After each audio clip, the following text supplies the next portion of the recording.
Segunda porção da Paraxá do 42º dia. Glória a Deus. Eu estava ali fazendo almoço. Já almocei, graças a Deus. E estava rindo das coisas que acontecem na nossa vida e que são coisas que são para nos ensinar. Há 50 anos, mais ou menos, quando eu fiz o curso de enfermagem, hoje eu sou aposentada para a glória de Deus, eu tive um choque de realidade muito forte. Eu já era evangélica, já havia aceitado Jesus, e muito nova, então, fui fazer esse curso, tinha 17 para 18 anos, e quando eu fui fazer o meu primeiro emprego, quando adquiri meu primeiro emprego, eu fui enviada para uma unidade de saúde, onde ali eu tive que fazer um envoltório ou invólucro ou pacote, né, de uma pessoa que havia falecido.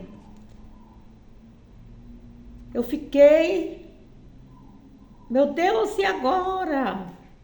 E agora, meu Deus, eu não posso tocar em pessoas mortas, eu vou me contaminar, eu não posso me contaminar. E eu fiquei apavorada. Mas graças a Deus, Deus não leva em conta o tempo da ignorância do ser humano. E eu lendo aí a primeira porção do dia, onde Deus estava orientando aquele povo daquela época, onde eles estavam falando acerca de leis cerimoniais. Você vê que ele fala de puro, de impuro. Então ali a gente precisa entender, meus queridos, minhas queridas, que existem estatutos que são perpétuos. O que é um estatuto perpétuo? Enquanto aquela pessoa viver. Então, naquela geração, naquela época, para aquela época, foi deixado aquilo que o Senhor falou na Paraxá pela manhã. Acerca da alimentação, acerca do sábado, tudo isso no momento oportuno nós vamos ver lá na frente o que Jesus disse acerca do sábado e acerca da alimentação. E até mesmo acerca das cerimônias. Então, me veio a lembrança, o Senhor me trouxe a lembrança, que aí eu comecei a fazer, a realizar aquilo. Eu fiz a tarefa que me foi designada. E depois, à noite, quando eu fui orar lá em casa, no outro dia eu voltei para trabalhar, e eu estava ali, nos meus afazeres, o Senhor chegou pertinho de mim e falou assim: filha, eu preciso falar com você. Aí ele me falou acerca disso, de estatutos, de leis cerimoniais, de estatutos perpétuos e eternos. Então, perpétuo enquanto a pessoa viveu naquela época. Eu tenho estatuto perpétuo? Eu tenho. Enquanto eu viver, eu tenho que cumprir os mandamentos de Jesus. E eternos é quando Jesus vir buscar a sua igreja, ou então eu for recolhida para o céu. Então é eterno. Amém? Então eu fiquei rindo ali, achando graça, como é a pessoa quando não conhece as coisas. Bem que o profeta Oséias fala: o meu povo perece por falta de conhecimento, não é verdade? Então vamos ler aí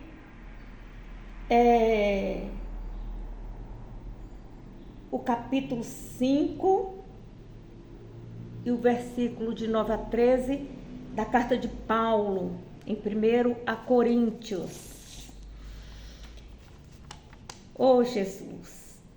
E ali Isaías, eu vou falar um pouquinho de Isaías, que ele foi um profeta messiânico.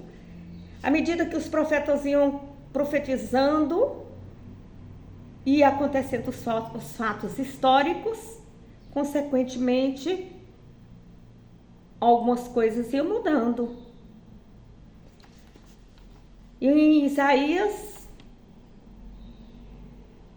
no capítulo 54, versículo 5, diz assim: ó cidade aflita, jogada de um lado para o outro como uma folha na tempestade, eu mesmo vou reconstruir os seus muros, usando safiras nos alicerces e assentando o fundamento com pedras preciosas. Que coisa linda! Jesus falando para Israel, Deus falando ali para Israel. Cidade que está aflita, por causa de quê? Por causa dos pecados, das iniquidades, aquelas coisas que estavam fazendo ele sofrer. Aí ficava sendo jogado de um canto para outro, como uma folha seca ali. Mas Deus diz, eu mesmo reconstruirei os seus muros, usando safiras nos alicerces e assentando esse fundamento com pedras preciosas. Olha que coisa linda. Ele remete a João lá em Apocalipse, a cidade onde os muros serão reconstruídos. Ali fala, quando nós formos morar no céu, lá tem tudo preparado para nós. Deus ali está reconfortando aquele povo através do profeta Isaías. E quanto de nós não erramos, não pecamos, porque pecado é tudo aquilo que eu penso, que eu vejo, que eu ouço, que eu falo, que eu sinto cheiro, que eu faço e que não agrada a Deus. Aí somos jogados como folhas secas de um lado para o outro e sofremos. Aí Deus vem, traz Jesus e Ele nos dá um abraço de consolo, de conforto. E fala, eu tenho uma cidade preparada para você. Vocês também darão ordem a outros povos, quem eu e você. E eles obedecerão e virão até vocês. Mas não porque vocês têm algum poder especial. Isso vai acontecer porque o Senhor, o seu Deus, o Santo de Israel, tem dado honra e poder a vocês. Oh, glória a Deus! Os apóstolos ali, no dia de Pentecoste, eles foram selados.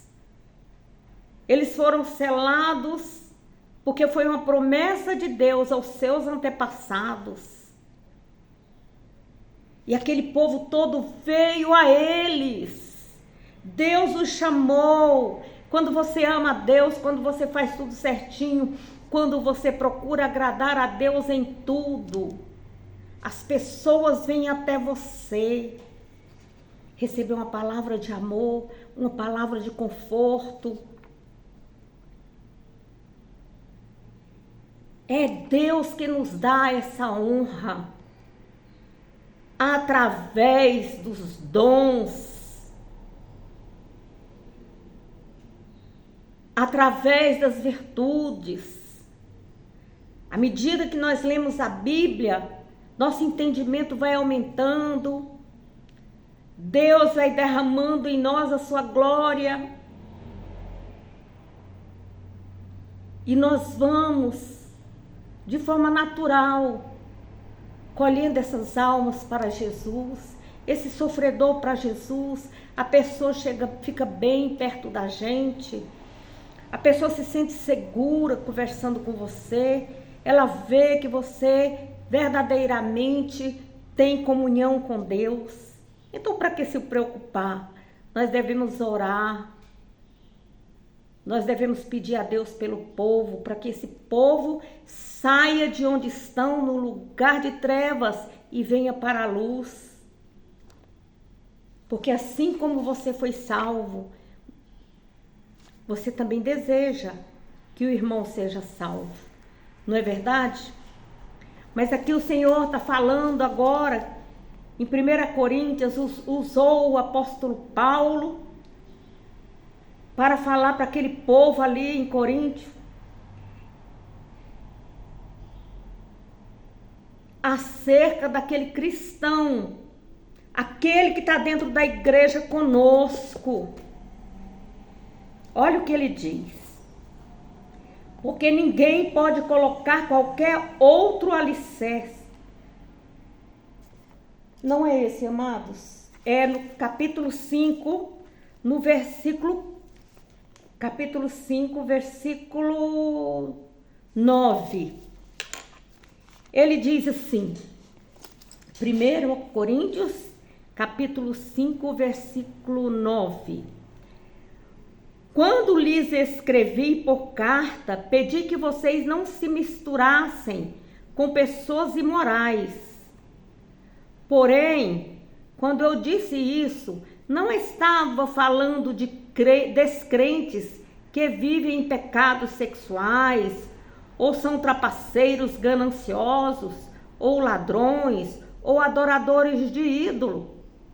Não, ele não estava falando com eles. Porque se assim fosse, vocês precisariam sair deste mundo. Nesse mundo tem tudo isso. Nesse mundo de trevas, nós vemos tudo isso. Basta você colocar o pé fora de casa. Observar um pouco quando você anda na rua, que você vê. Versículo 11. O que eu queria dizer era que vocês não devem fazer companhia a ninguém que se diz irmãos em Cristo, porém está envolvido em pecados sexuais, ou gananciosos, ou adora ídolos, ou é um bêbado, ou um ladrão. Nem ao menos comam com eles. Deus usou a boca do apóstolo Paulo para falar comigo, com você, que esse irmão, que essa irmã que está dentro da igreja, que diz que é cristão, porém ele tem pecados sexuais, é ganancioso, adora ídolos, quer dizer, adora ele mesmo, ou adora fulano ou ciclano, adora o marido mais do que... O marido adora mais a mulher do que o próprio Deus. A mulher adora o próprio marido do que o próprio Deus. Coloca, ídolo é aquilo que você coloca em primeiro lugar. Em primeiro lugar nós temos que colocar Deus. E fala também acerca do bêbado e do ladrão.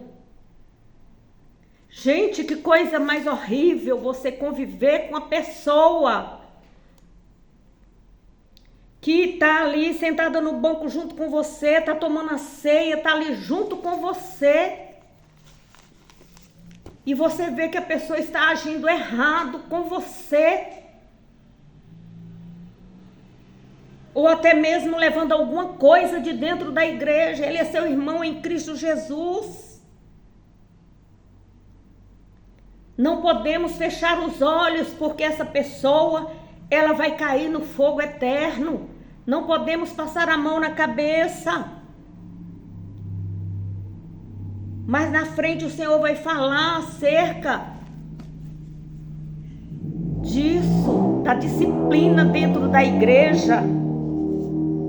Como é o proceder.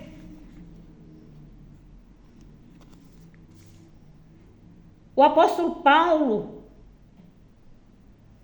ele fala acerca disso.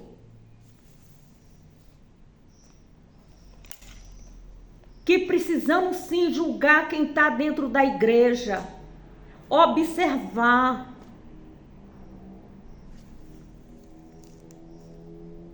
Um crente não deve fazer crítica precipitada ou injusta contra outro crente. Isso aí não.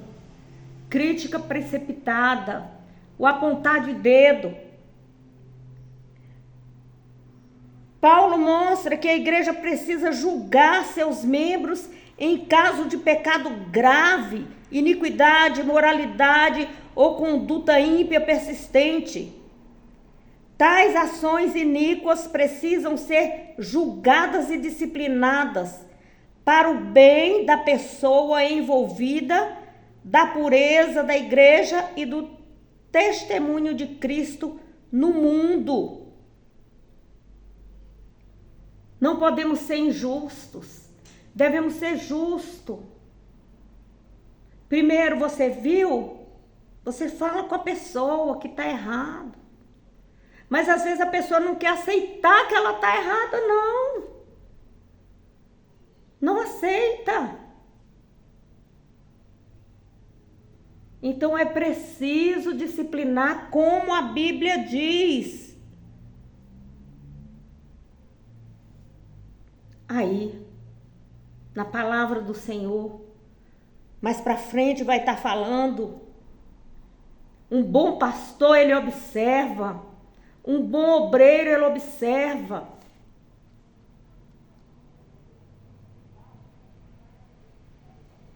Eu já passei por uma determinada situação. Uma não, eu passei várias. Eu passei várias situações, eu já fui muito injustiçada. E hoje, tudo que acontece com referência a mim, eu aviso para o pastor. Eu aviso, aconteceu isso, isso, isso. Agora, o bom pastor, ele conhece a sua ovelha. Não pode passar a mão na cabeça.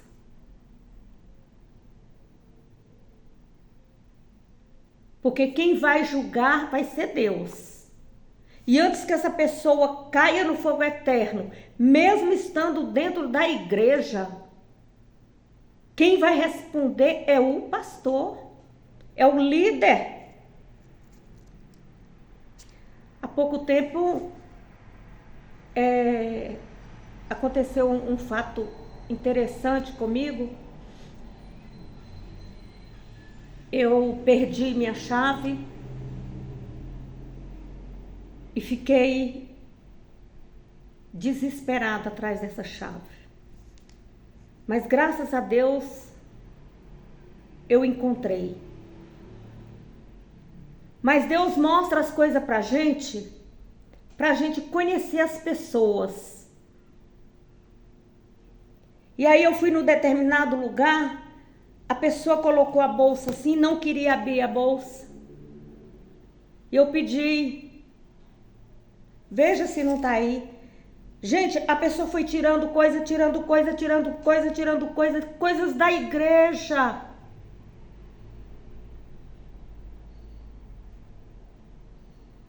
Deus mostra, minha irmã tem misericórdia, se conserta perante Deus.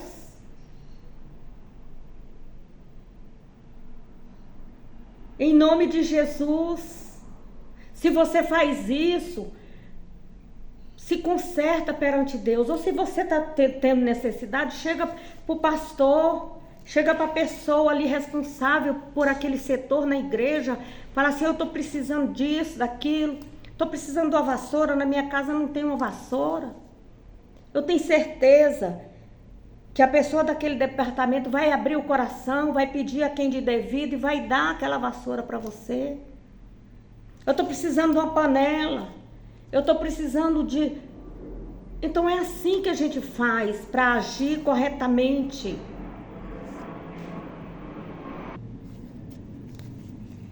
Uma certa feita, eu estava na minha casa eu acordava muito cedo também e eu ia lavar meu carro num determinado lugar aí, numa determinada nação que eu fui. E aí eu colocava meu carro lá, 5 horas, o sol já estava alto e eu estava lavando ali meu carro. E aí a irmãzinha lá do círculo de oração estava lá na esquina me vigiando. Sabe aqueles vigia? Tem uns vigia que vigia coisa boa e fala coisa boa do pastor para você ou para a igreja. Mas tem aqueles vigia que vão te vigiar para te caluniar, para não falar a verdade. E o que acontece? Eu estava lá lavando meu carro, aí quando foi uns dias, passou dias, aí a criatura chegou para mim e falou assim: para onde você ia às 5 horas da manhã? Gente, eu estava lavando meu carro, e se eu fosse sair aquela hora? Que eu gostava de sair, eu ia para a beira da praia, botava minha mão, glorificava, louvava ao Jesus. Então tem muitas pessoas que elas armam armadilha para o irmão dentro da igreja, para puxar o tapete, puxar o ministério, começa com calúnia, são capazes até de escrever carta para a liderança, para te caluniar, para fechar a igreja, para tomar a igreja do irmão. O que é isso? Nós estamos vivendo nesse mundo. Tem irmãs que saem do ministério e saem falando mal do pastor, mal das irmãs.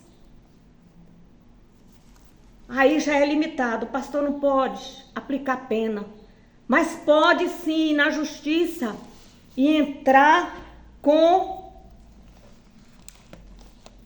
um pedido de reparação de danos. Não é pecado não o justo colocar o outro na justiça comum, ou mesmo na justiça criminal. Para isso existem os advogados. A calúnia e a difamação tem que ser provada. E você, se você faz isso, se converta, se volte para Jesus, que Jesus não se agrada disso não. Precisamos orar um pelo outro. Você vê aí na internet irmãos que se dizem irmãos, que congregaram, falando mal da sua liderança, caluniando. Pessoas já velhas de ministério, pessoas que se dizem cristãs há muitos anos, agindo dessa forma. E tá aqui o Senhor, o que ele fala? Vai para o fogo do inferno, vai queimar no fogo do inferno. A menos que peça perdão já a Deus hoje. Deus quer mudar essa situação e quer trazer você de volta para o aprisco dele. Vamos aí na epístola de 1 João, no capítulo 4, no versículo de 1 a 6. O que Deus nos orienta acerca de quando existe um falso profeta no meio de nós, ou se a profecia é verdadeira. Meus queridos, não creiam em qualquer espírito, só porque alguém diz que está trazendo uma mensagem de Deus. Examinem primeiro os espíritos, para ver se realmente são de Deus.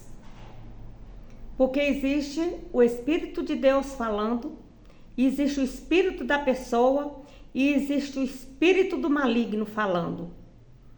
Porque há muitos falsos mestres saindo pelo mundo, e o meio para descobrir se a inspiração vem da parte do Espírito de Deus é o seguinte: todo ser que confessa realmente que Jesus Cristo tornou-se verdadeiramente homem com o corpo humano vem de Deus. Mas todo ser que não confessa Jesus não vem de Deus.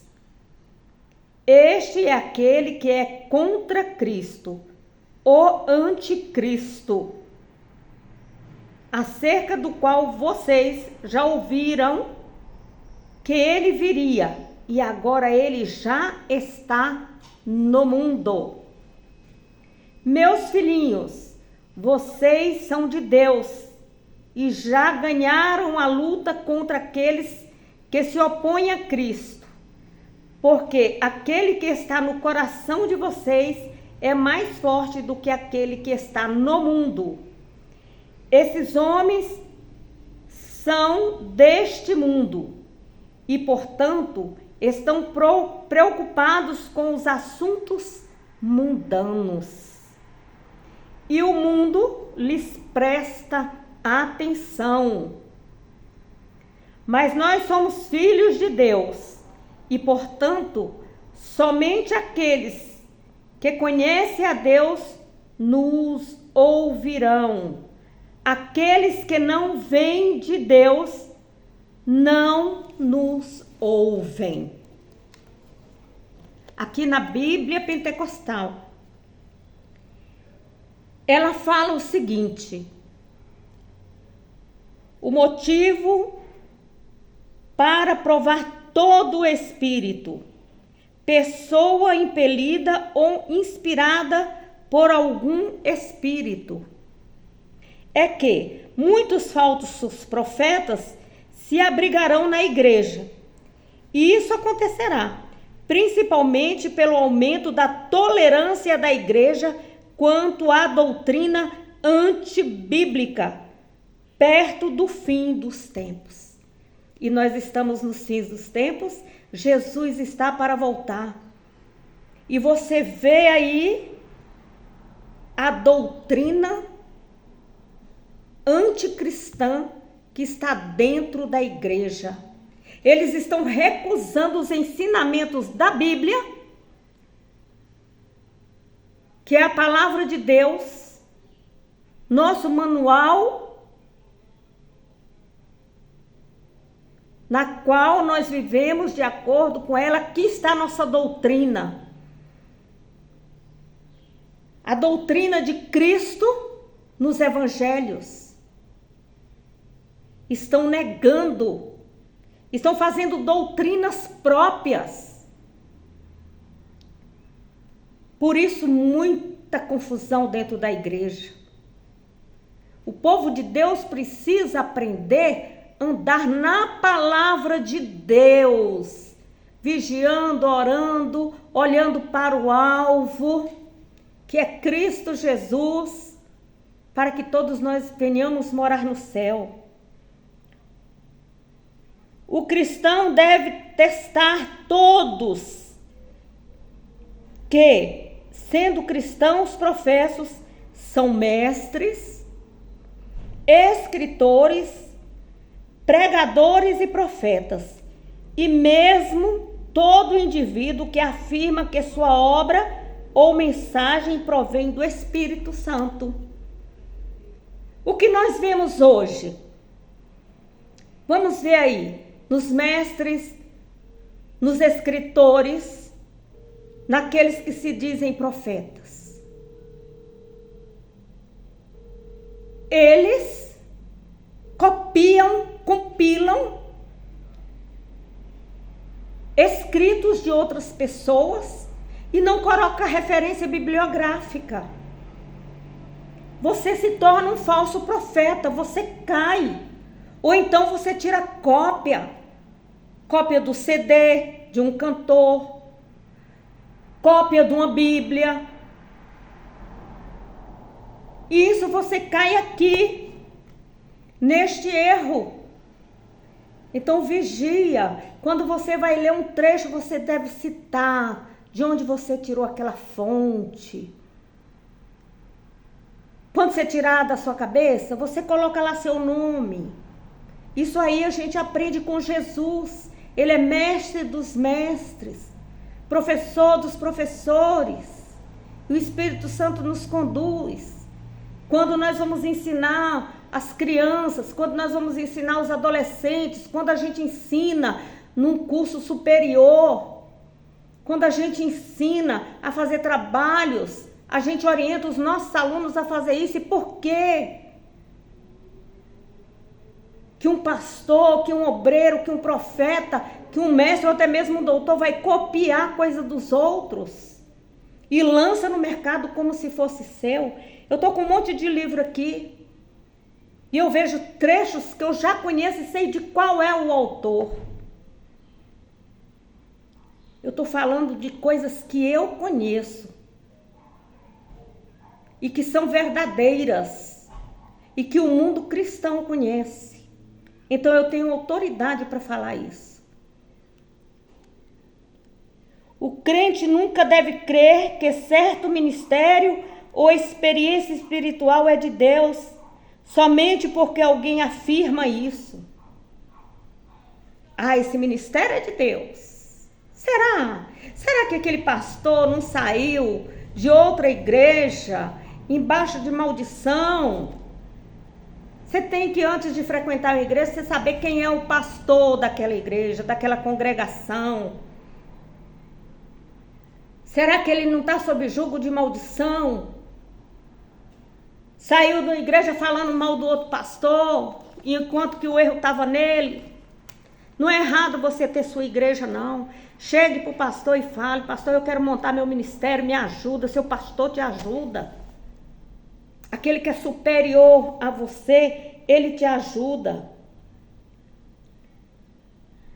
Além disso, nenhum ensinamento nem doutrina devem ser aceitos como verdadeiros somente por causa do sucesso, de milagres ou unção aparente da pessoa.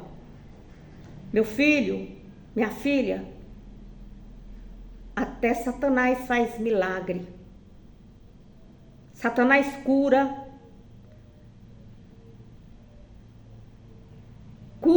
ele dá com a mão e vem lá e puxa com a outra e te derruba. Então o melhor é confiar em Deus, andar com Deus, viver com Deus.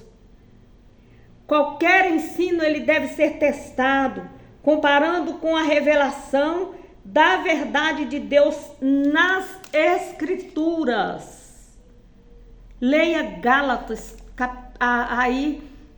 capítulo 1, versículo 9.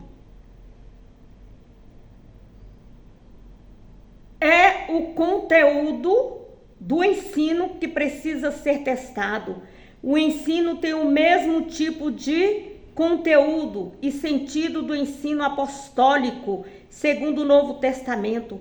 Deve ser recusado qualquer ensino que alguém afirma ter recebido do Espírito Santo ou de anjo, mas que não pode ser confirmado pela exégese bíblica. Estude a Bíblia. Ouça a Bíblia. A vida do mestre deve ser averiguada quanto ao seu relacionamento com o mundo ímpio. Tem muitos mestres que eles falam, mas não fazem. Diz: faça o que eu falo, mas não faça o que eu faço. Existem muitos mestres assim.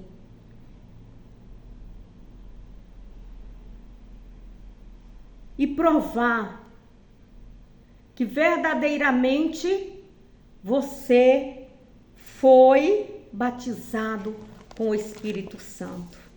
Como pode uma pessoa amar a Deus e não gostar de ler a Bíblia? Como pode uma pessoa dizer ser batizada pelo Espírito Santo, mas não degusta a palavra de Deus, não se enche da palavra do Senhor? É contrária à palavra do Senhor. À medida que você pede a Deus: Senhor, eu quero me alimentar do fruto do Espírito Santo, a paz, a bondade, a longanimidade, a mansidão, o domínio próprio. Isso aí são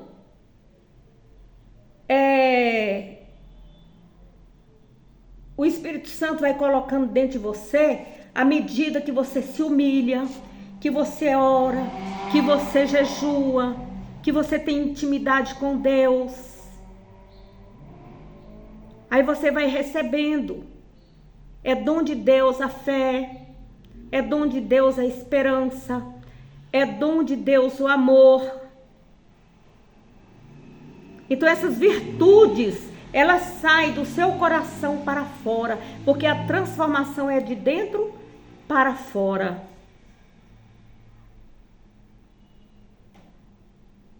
Como pode uma árvore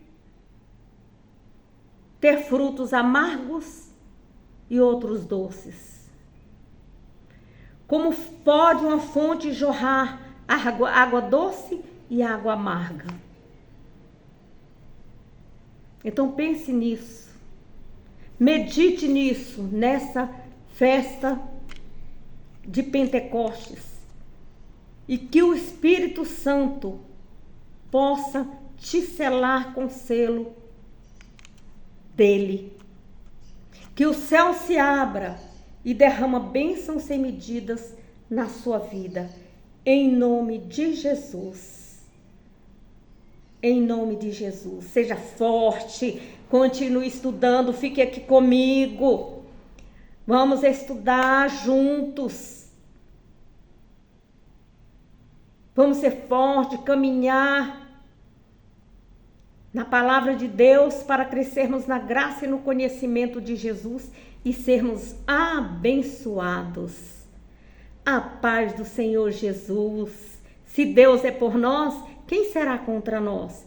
E agindo Deus, quem impedirá? Ninguém. A vitória é nossa pelo sangue de Jesus. A vitória é nossa pelo sangue de Jesus. A vitória é nossa pelo sangue de Jesus. Até amanhã.